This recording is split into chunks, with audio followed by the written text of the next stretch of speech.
आहे। आम्ही गवळीवस्ती तालीम संघाच्या वतीने गवळीवस्ती धमाननगर पाटीलवस्ती भागातील 10 उमेदवार अर्ज भरणार आहे आणि त्या 10 उमेदवारांचा अर्जाचा खर्च भी आम्ही सर्व लोकवर्गणींना आमच्या पद्धतीने करणार आहे। तसे आम्ही 2 उमेदवार इथं घेऊन आलो। ईश्वर आहे 1 मिनिट व अशोक बनसोडे। सोलापूर शहरात क्रांती मोर्चाची चळवळ आणि आंदोलन सगळ्यात रेकॉर्ड ब्रेक कोण केले तर गवळीवस्ती तालीम संघाने केलेत आणि आजच्या मीटिंगला एससी समाजाचे 2 उमेदवार सहित इथं आलेत ते त्यामुळे जोरात स्वागत। 2 नाही 3 उमेदवार सहित आलो। 4 उमेदवार सहित इथं आलेत।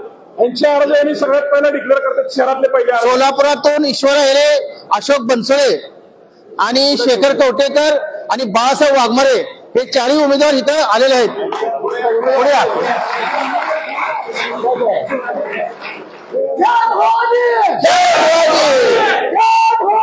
जय शिवाजी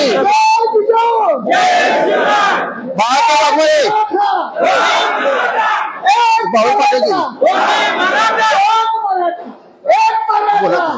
मराठा झालं का अजून काय सांगा बोलणार आहे बोला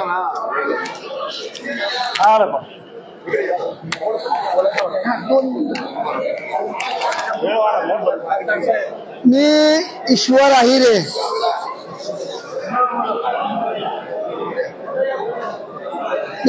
ईश्वर आहे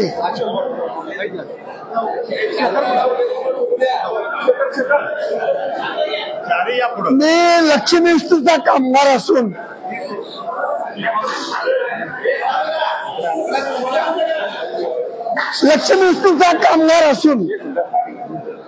या पहिल्या मीटिंगला सुरुवात बघा जिल्ह्यातली सगळ्यांनी याद्या दिल्या उमेदवारासहित आलेल्या गवळीवस्ती तालीम संघाचा जोरात स्वागत करा। 3 उमेदवार गवळीवस्ती तालीम संघात 4 उमेदवारासहित गवळीवस्ती तालीम संघ या लढ्यामध्ये किती सक्षमपणे उभारले हे तुम्ही बघताय।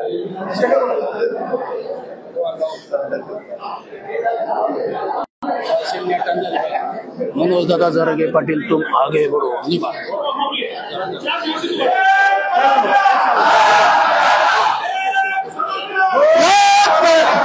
मनोज जरंगे पाटिल तुम आगे बढ़ो। मनोज जरंगे पाटिल तुम आगे बढ़ो।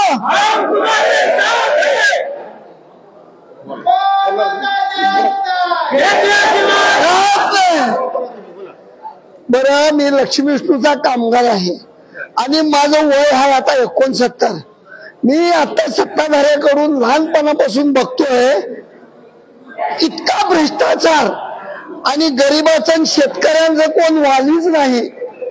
आज लक्ष्मी विष्णू मिल मध्ये इतका भ्रष्टाचार झालेला आहे त्याबद्दल बीजेपी सरकारने यामध्ये लक्ष घातलेलं नाही। आम्ही 1000 वेळा खासदार आमदार पासून मुख्यमंत्र्यापर्यंत गेलो, पेन्शन साठी झगडलो, आमचे फक्त डोळे पुसले। पुनर्वसन निधी मिळाली होती केंद्र सरकारची तरी गरीबाचा कोणी वाली नसल्यामुळे आज इथले खासदार सोलापूरचे यांच्याकडे आम्ही 10 वेळा गेलो। पहिले खासदार नंतरचे खासदार मी काय नाव घेत नाही। त्यामुळे आता आम्ही प्रामाणिक मित्र मनोज जरांगे आम्हाला पटले त्यामुळे आता मनोज जरांगे पाटलांना आम्हाला पूर्ण पटलेलं आहे। आम्ही आता सत्तेच्या विरुद्ध मनापासून उभे राहणार आहोत।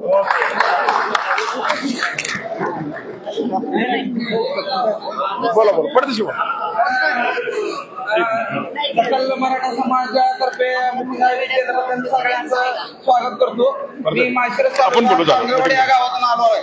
तांदूळवाडी गाव जरी आज तुम्हाला छोटं वाटत असेल तर तुम्हाला सांगतो तांदूळवाडीचा इतिहास क्रांतिकारी आहे आणि महत्वाचं म्हणजे तांदूळवाडी गावामध्ये आज जरांगे पाटील आपल्याला कशासाठी लढते तर मराठा आरक्षणासाठी। आणि सगळ्यात महत्वाचा मुद्दा आहे मराठा आरक्षण. आज आमच्या तांदवडी गावात ज्यांच्या मराठा समाजाच्या कुंभी निघालेत त्यांच्यासाठी आम्ही मराठा आरक्षणाचं मोठं कार्यालय केलंय. तिथं गाव वर्गणीतून लोक वर्गणीतून त्यांचे दाखले काढायला सुरुवात सुद्धा केलेली आहे. तशी ही प्रत्येक गावात सुरुवात व्हावी आणि जे कोण जाणकार लोक आहेत जे कुंभीसाठी जे मनोदादा लढतात त्याच्यासाठी सुद्धा सगळ्यांनी त्या पुढाकार घेतला पाहिजे. त्याचबरोबर 6 दिवस आमरण उपोषण करणारे 2 माणूस आमच्या तांदवडी गावातून माळशिरस पहिल्यांदा झाले आणि 2 उमेदवार पहिल्यांदा आले आमच्या गावात. फॉर्मच्या संदर्भात मला एक सूचना करायची बरं का सगळ्यांना. आपण जे फॉर्म भरणार आहे ऐका ना, आपल्या इलेक्शन कमिशनची जी वेबसाईट आहे त्या वेबसाईटवरती साहेबांनी मार्गदर्शन करणं गरजेचं आहे. तो फॉर्म कसा भरायचा हा एक विषय खूप महत्वाचा असणार आहे आणि तो फॉर्म जर व्यवस्थित भरला तरच आपले फॉर्म मंजूर होणार आहे. त्यामुळे माझी सर्वांना विनंती राहील आताच फॉर्म तो डाउनलोड करावा आणि तो फॉर्म कसा भरायचा त्याचं एक सॅम्पल फॉर्म जर तुम्ही दिला भरून तर त्याचं मार्गदर्शन सगळ्याला होईल. ही मला या ठिकाणी सूचना मांडायची होती.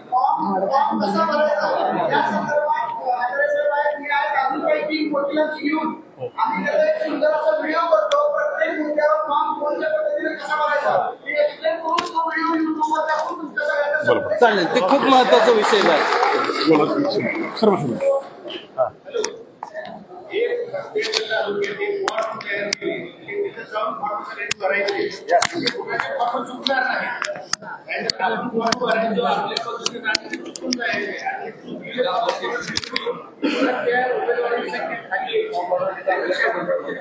त्याचं प्रॉपर नियोजन 100%.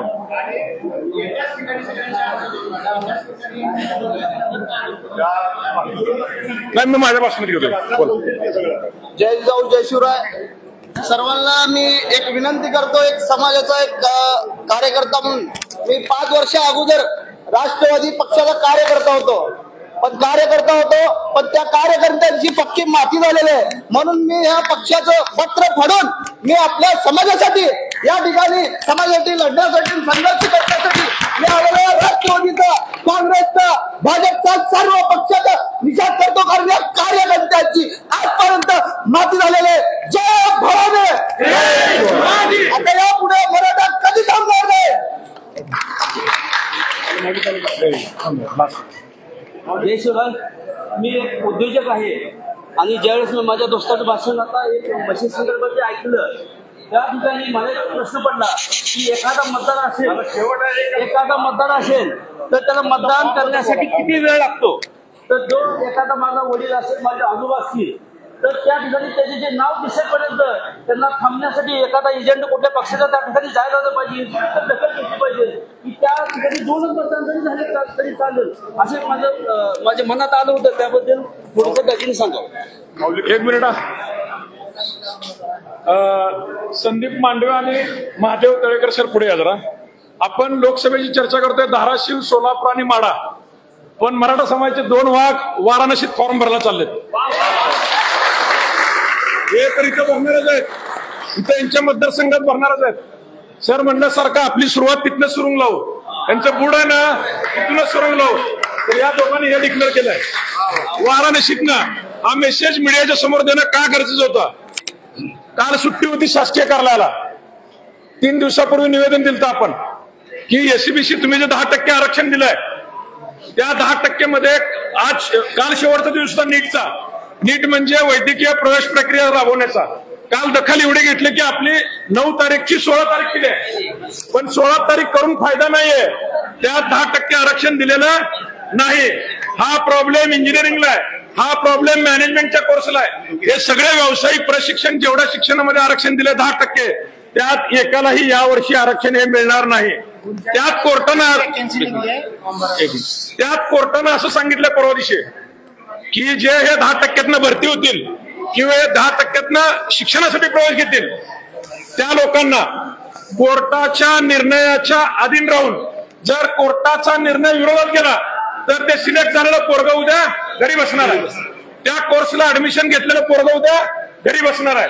एवढी मोठी प्रचंड फसवणूक होऊन मराठा समाजाचे आमदार खासदार या राज्यातले त्या तमाम सर्व पक्षाचे पदाधिकारी अजून कुणालाच समाजाबद्दल हेवा देवा नाही, ही सत्य परिस्थिती आहे. कोण राजीनामा दिला का मनोज जरांगे पाटलांसाठी एसआयटी नेमली म्हणून?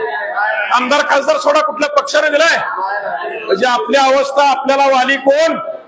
एकटाच आहे मनोज जरांगे पाटील. हे बरोबर? एसआयटी नेमतो म्हणल्यावर आपल्या आमदारांनी टाळ्या वाजवलीत, बेंच म्हणजे हे आपलं दुर्दैव आहे. आपण मोहोळला सभा घेतली, मोहोळची संवाद बैठक होती, एका हॉलमध्ये केली, पण गर्दी बघून मोहोळवाल्याने महाराजांचा पुतळा बाहेर आणला, बाहेर मंडप मारला अर्धा तासात. नरखेडची गर्दी बघून म्हणजे एवढी मोठी ताकद आहे. वाशीपर्यंत गेलो आपण, विश्वास ठेवला, मराठा समाजाचा मुख्यमंत्री आहे, गुलाल त्यांनीच लावला, अधिसूचना त्यांनीच काढली आणि एसआयटी पण याच हरामखोरांनी काढली. याचा जर जातीवंत मराठ्याला राग असेल, याद राखा, लोकसभेची इलेक्शन म्हणजे सोपं आहे. आपण कुणाशी लढायला चाललोय? ही व्यवस्था आतापर्यंतच्या 75 वर्षातली याला हात घातलाय, यातला प्रत्येक माणसानं. त्याचं कारण काय आहे? 14 दिवस झाला आमरण उपोषण चालू होतं जरांगे पाटलांचा.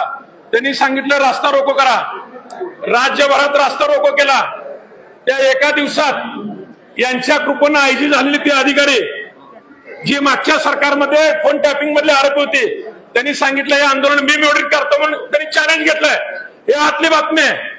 तुमचं आंदोलन मोडीत काढायचा विडा एका विशिष्ट समाजाच्या अधिकाऱ्यांनी घेतलाय आणि त्या आंदोलनादिवशी रास्ता रोकोचे आतापर्यंत राज्यात किती वेळा रास्ता रोको केला? कधीच गुन्हे नाहीत.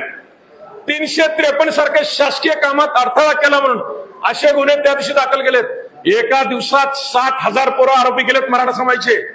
म्हणजे ह्याने ठरवलंय आपला कार्यक्रमच करायचा म्हणून, आणि त्या कुत्र्याला या मतदारसंघात उमेदवारी द्यायचं चाललंय. पेपर म्हणून त्याचं नाव घेऊन त्याला मोठं करत नाही. हे सत्य परिस्थिती आहे. म्हणजे तुमचं संकट इथं आलंय, त्यांचं तुम्ही स्वागत नाही, त्याला ते उत्तर मिळालंच त्यावेळेस. त्याचं स्वागत तर स्वागत, त्याला आपण उत्तर देणारच आपण उमेदवारी त्याच्याबरोबर, त्याच्या समाजावर लोक भरून. पण मित्रांनो, एक दुर्दैव असं आहे की आपलं प्रबोधन प्रॉपर होत नाही, आपल्याला माहिती प्रॉपर मिळत नाही. आपण फक्त हुर्रे म्हणून जाण्यात अर्थ नाही, याचा प्रत्येकाने अभ्यास केला पाहिजे. आपलं प्रॉपर षडयंत्र रचलं जातंय. आपल्या ह्या मिटिंग सकाळी 11ला होती, सकाळी 8:30ला त्यांची मिटिंग चालू झाली आपल्या विरोधात काय करायचं म्हणून. किती लोकांना माहिती आहे? 1:30 वाजेपर्यंत मिटिंग चालणार आहे त्यांची, आपल्या विरोधात कटकारस्थान रचणाऱ्यांची, नागपूरवाल्यांची. सोलापुरातच चालू झाले. म्हणजे एवढं मोठं विस्तृत कटकारस्थान आपल्याला रचायला चाललंय. आज तुमचे 10% दिल्यानंतर काय झालंय? ईडब्ल्यूएस कॅन्सल झालंय. ईडब्ल्यूएस मधनं तुम्ही नोकरी होऊ शकत नाही, बरोबर सर? ईडब्ल्यूएस मधनं शिक्षणात पण जाऊ शकत नाही. म्हणजे ना ईडब्ल्यूएस ना 10% आरक्षण. म्हणजे ओपन मध्ये राहिलेल्या 28% आपला खेळ आहे सगळा. आणि त्यात सुद्धा आपल्याला सगळ्याबरोबर फाईट करावं लागणार आहे. इथं आपल्या पोरांची कसरत आहे. आज फी भरून भरून पालक दमलेत. असंख्य पालक असे आहेत ते फी भरू शकत नाहीत, म्हणून मधनच पोरांची शिक्षण सोडलेत. असंख्य मुलं असे आहेत की ज्यांना नोकरी नाही, उद्योग नाही, म्हणून लग्न होत नाहीत. या आपल्या समाजाच्या समस्या आहेत. याच्यावर मात करण्यासाठी आपण मिटिंग बोलवली. लोकवर्गणीतून प्रत्येक गावातून आपल्याला अनुसूचित जाती जमातीच्या बांधवांना एकत्र घ्यायचं आहे, जे वर्षानुवर्ष आपल्या सोबत आहेत. त्यांना विश्वासात घ्यायचा आहे. आज जसं गोळीवस्तीनं सांगितलं की 4 उमेदवार देतो, तसं प्रत्येक गावातनं लोकवर्गणी काढून आपण अर्ज भरायचा आहे.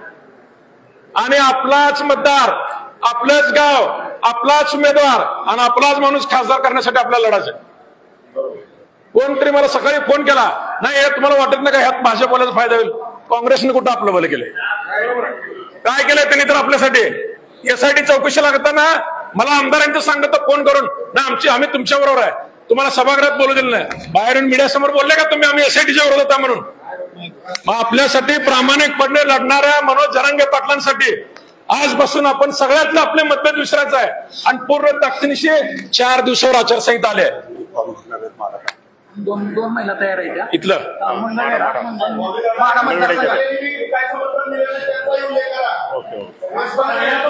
नाही सगळ्या पक्षाचा, आपण कुठल्याच पक्षाचं पालन करत नाहीये. आणि महत्वाचं आता राहिलं, या 4 दिवसात भूमिपूजनचा सपाटा लागलाय सगळीकडे. मराठा बांधवांनो, त्या प्रत्येक येणाऱ्या आमदार खासदारला जाब विचारा. गावातले 4 पोरं आपले जमत नसेल एकमेकाचं, पण त्यांच्यावर जायचं आणि त्यांना ह्याबद्दल पाडा विचारायचा आहे. का यांनी काय केलं आपल्यासाठी हे विचाराचा अधिकार, कारण त्याला मतदान पण दिले आपण. त्यांना जाब विचारा. त्यांचे कार्यक्रम आता जास्त येताना खासदारचा कार्यक्रम नाही उधळणार आहेत. काल अजून सुद्धा कार्यक्रमाने असं जुळलंय. मला काय म्हणायचं आहे, आपल्याबद्दल आज आरक्षणामध्ये अशा दोन्ही गुंड परिस्थिती करून ठेवली की आपण ना इकडचे ना इकडचे झालंय. या अवस्था ज्यांनी केली त्यांना येणाऱ्या इलेक्शन मध्ये आपल्याला पूर्ण ताकदीनिशी उसरून यांना घरी बसवावं लागणार आहे. या पद्धतीनं आपण महाराष्ट्रानं ठरलं एकदम अर्ज भरायचा, अर्ज भरू. आता एक मगाशी दीपक दादा म्हणले कुणाचं एकत्र नाव, असं होऊ शकत नाही, एकमत होऊ शकत नाही. आपण हजार अर्ज भरू. जी काय रणनीती स्टेट लेवलला ठरल तीच सोलापुरात ठरल. वेगळा काय निर्णय घ्यायला आपण जायचं नाही. कशाला काय गरज नाही ना, जी सगळीकडे ठरले त्या पद्धतीने आपण सोलापुरात करू. आणि बांधवांनो, फक्त मला अजून 24 तास व्हायचं आहे. मी मेसेज टाकून एका मेसेजवर तुम्ही एवढ्या मोठ्या ताकदीने जिल्ह्यातले सगळे बांधव आले, त्या सगळ्यांचं मी सकल मराठा समाज सोलापूर शहर व जिल्ह्याच्या वतीने आभार मानतो. आणि या 2 भगिनी जरा समोरून तुमची नावं सांगा, या लोकसभेसाठी अर्ज भरताय. आपण एवढं पुरुषांची चर्चा करतो, पण 2 महिला ताकदीनं तुम्ही मतदारसंघ राखीमधून भरताय, मंगळवेढ्यातून, आणि तुम्ही ओपन मधनं म्हाडातून भरताय. या भगिनींना त्यांच्या उमेदवारीचं समर्थन करण्यासाठी टाळ्या गजरात त्यांचं स्वागत करावं अशी सगळ्यांना विनंती करतो.